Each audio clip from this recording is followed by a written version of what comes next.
नीतिक विशेषज्ञ डॉक्टर संजय सिंह बघेल जी हमारे साथ जुड़ गए हैं स्टूडियो में। बहुत स्वागत है संजय सिंह बघेल जी आपका। और आप देख रहे हैं कि राष्ट्रपति भवन की तस्वीरें हम दिखा रहे हैं इस वक्त। द्रौपदी मुर्मू ने शपथ ग्रहण कर लिया है, 15वीं राष्ट्रपति बन गई हैं और जो प्रोटोकॉल रहता है, जो तस्वीरें सामने आ रही हैं, उस पर आप क्या कहेंगे?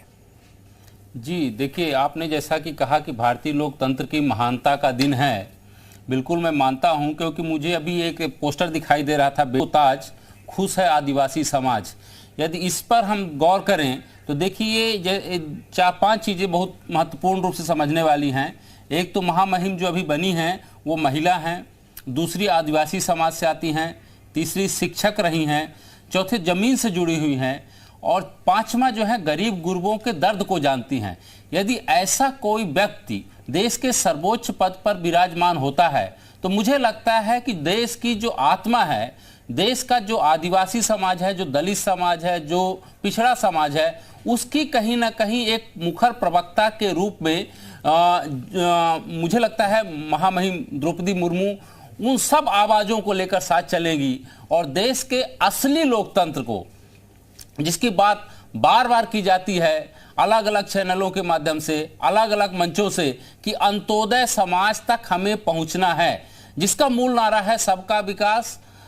सबका विश्वास और सबका प्रयास। तो इस नारे के माध्यम से यदि हम उस समाज तक पहुंचते हैं जो अभी तक दलित रहा है, पिछड़ा रहा, गांवों में बसता है, तो मुझे लगता है एक सच्ची प्रतिनिधि के रूप में द्रौपदी मुर्मू का यहां तक पहुंचना, मुझे लगता है एक भारतीय लोकतंत्र की महानता का ही नहीं बल्कि वो सशक्त लोकतंत्र की पहचान के रूप में आज का दिन लिखा जाएगा और माना जाएगा। जी बिल्कुल। और ये ऐतिहासिक तस्वीर इस वक्त हम अपने दर्शकों को दिखा रहे हैं, जहां पर 15वीं राष्ट्रपति द्रौपदी मुर्मू ने शपथ ग्रहण कर लिया। 3 तस्वीर आप देख रहे हैं और पूरे प्रांगण की तस्वीरें जरा राष्ट्रपति भवन की देखिए। सर, मैं आपसे भी जानना चाहूंगी, बग्गी से लेकर गाड़ी तक का सफर, हमने देखा इतिहास में कैसे कुछ चीजें बदली हैं और आज भी वैसा ही रुख देखने को मिला। लग रहा था कि शायद बग्गी से वो पहुंचेंगे। जी है, वो पैदल सफर से लेकर साइकिल का सफर और कहीं ना कहीं वो आपने देखा होगा गाड़ी से लेकर बग्घी तक का सफर। एक और साथ साथ मैं बोलूंगा कि इतनी विपरीत परिस्थितियों में जो डिगा नहीं, जो टिका रहा, वो कहीं ना कहीं अडिग रही। और जैसा कि हम उनका इतिहास देखते हैं कि जिस तरह से वो पारिवारिक झंझावातों से निकल कर यहाँ तक पहुंची हैं और अविचल रही, वो कहीं ना कहीं उनकी कर्मठता को दर्शाता है। और यही कारण है कि आज वो उस बग्घी की सफर में एकदम साक्षात्कार देवी के रूप में बैठी हुई हैं, जो हम मानते हैं कि माँ सबरी की बंसबेली से निकल करके, भगवान जगन्नाथ की उस पावन भूमि से निकल के राज उपवन में जो विराजमान हो रही है, वो हमारी कहीं ना कहीं जो हमारे महान राष्ट्रपति और महामहिम रहे हैं, चाहे वो डॉक्टर राजेंद्र प्रसाद रहे हों, चाहे डॉक्टर राधाकृष्णन रहे हों, चाहे अभूतपूर्व एपीजे अब्दुल कलाम साहब रहे हैं, उस परंपरा को कहीं ना कहीं और आगे तक ले जाने का काम महामहिम द्रौपदी मुर्मू जी करेंगी। और जो आज शपथ ग्रहण के साथ एक मैसेज क्या है सर, यानी कि आज पूरा देश ने, विश्व भी देख रहा होगा कि भारत ये एक मैसेज दे रहा है, भारत के राष्ट्रपति एक संदेश दे रहे हैं कि सारे मिथक तोड़ते हुए आज वो इस पद पर विराजमान है, तो पूरे दुनिया में एक मैसेज जा रहा होगा। बिल्कुल बिल्कुल। मैं आपकी जैसे बार बार चर्चा होती है कि जिसकी जितनी भागीदारी उसकी इतनी हिस्सेदारी, यदि इस हिसाब से देखा जाए तो अभी तक कहा जाता था कि जितनी भी सरकारें रही हैं दलितों और पिछड़ों और आदिवासियों का अपने सत्ता सुख के लिए उपयोग करती रही हैं। लेकिन मैं मानता हूं कि भाजपा ने, भारतीय जनता पार्टी ने जिस तरह, चाहे वो पिछले हमारे महामहिम रामनाथ कोविंद जी रहे हों जो दलित समाज से आते रहे हों, इसके पहले भूतपूर्व प्रधानमंत्री चाहे अटल बिहारी वाजपेयी सरकार की रही हो, उन्होंने एपीजे अब्दुल कलाम साहब को राष्ट्रपति के लिए अपना चयनित किया। अब तीसरे के रूप में देखिए कि ये जो है अभी द्रौपदी मुर्मू जी जिस तरह आ रही हैं, आदिवासी समाज से हैं, महिला हैं और सबसे कम उम्र की हैं, जो स्वतंत्रता के बाद जन्म लेती हैं,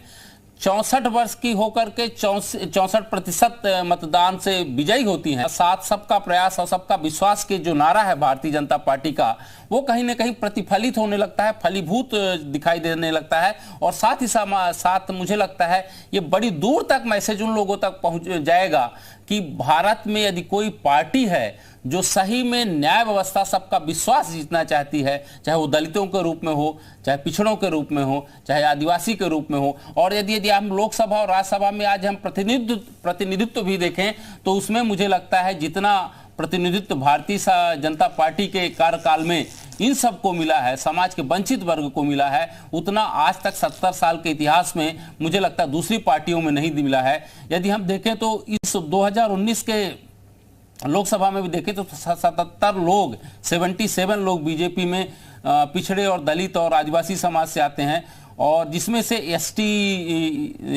31 हैं और एससी जो हैं 46 हैं। तो इस तरह से मुझे लगता है ये कहीं ना कहीं उस समाज तक पहुंचने की कोशिश है, प्रयास है, जो आज तक कहीं ना कहीं भारतीय राजनीति की मुख्य धारा से नहीं जुड़ा हुआ था, नहीं पहुंच रहा था। वो गांव से निकलकर अब भारत के सबसे बड़े लोकतंत्र के मंदिर राष्ट्रपति भवन में विराजमान हो रहा है। वो द्रौपदी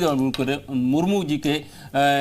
रूप में साक्षात हम लोग देख रहे हैं। बिल्कुल। और आज वो इस पद पर आसीन है, आज उन्होंने शपथ लिया है। इसके पीछे एक बहुत बड़ी कहानी, एक बहुत बड़ा चैलेंज, बहुत उतार चढ़ाव उनके जीवन के भी संघर्ष को कह सकते हैं, क्योंकि उनकी टीचर भी ये कहती हैं कि द्रौपदी मुर्मू के पास ज्योमेट्री बॉक्स तक नहीं था, वो सिर्फ एक फ्रॉक पहन कर आया करती थी। तो उन्होंने ये गरीबी देखी है, और आज अगर आदिवासी समाज खुश है उनके इस पद पर होने की वजह से, तो उनको एक उम्मीद है कि हमारा भी विकास हो सकता है, हमारे भी जाति के लोग यहां तक पहुंच सकते हैं। तो एक आशा, एक उम्मीद बनी है द्रौपदी मुर्मू के रूप में। बिल्कुल, मैं मानता हूं, वो कहावत है ना कि जिसके पांव न फटी वे बाई, वो क्या जाने पीर पर आई। तो जैसे आपने कहा कि जिस तरह से वो एक फ्रॉक पहन करके जाती हैं, तो आज जनजाति समाज के प्रति एक विश्वास ही नहीं, वो आत्मविश्वास पैदा हुआ है, जिसको देख करके प्रतीक के रूप में वहां नहीं बैठी हैं, एक बल्कि एक पावर के रूप में वहां बैठी हैं द्रौपदी मुर्मू जी, जिसको देख करके कोई भी जो आज तक सोचता था कि वो उनके लिए सपने जैसा है, वो प्रतीक ही नहीं, वो पावर है मुझे लगता है, और पावर हाउस है, जिसको देख करके कोई भी आजकल जनजाति और आदिवासी समाज सपना देख सकता है कि भारत के इस लोकतंत्र में सब कुछ संभव है, यदि आप अडिग रहें, तमाम विपरीत परिस्थितियों में आप कहीं ना कहीं लड़खड़ाए नहीं, टिके रहें, तो आप वो भी चीज हासिल कर सकते हैं जिसकी आप कल्पना नहीं कर सकते। मुझे लगता है द्रौपदी मुर्मू जी ने इसके पहले कभी नहीं सोचा होगा कि जिस वो गांव से आती हैं, उड़ीसा के मयूरभंज के एक छोटे से गांव, राष्ट्रपति भवन तक, तो मुझे लगता है ये पूरा आत्मविश्वास पूरे आदिवासी और जनजाति समाज तक पहुंचेगा। एक बहुत बड़ा संदेश है भारतीय लोकतंत्र के नहीं, उस पूरे आदिवासी और दलित और पिछड़े समाज के लिए भी। तो विपक्षी पार्टियां, विपक्ष में भी हमने देखा क्रॉस वोटिंग हुई, विपक्षी खेमे से भी समर्थन मिल रहा था द्रौपदी मुर्मू को, शायद उन्हें भी ये सच पता था।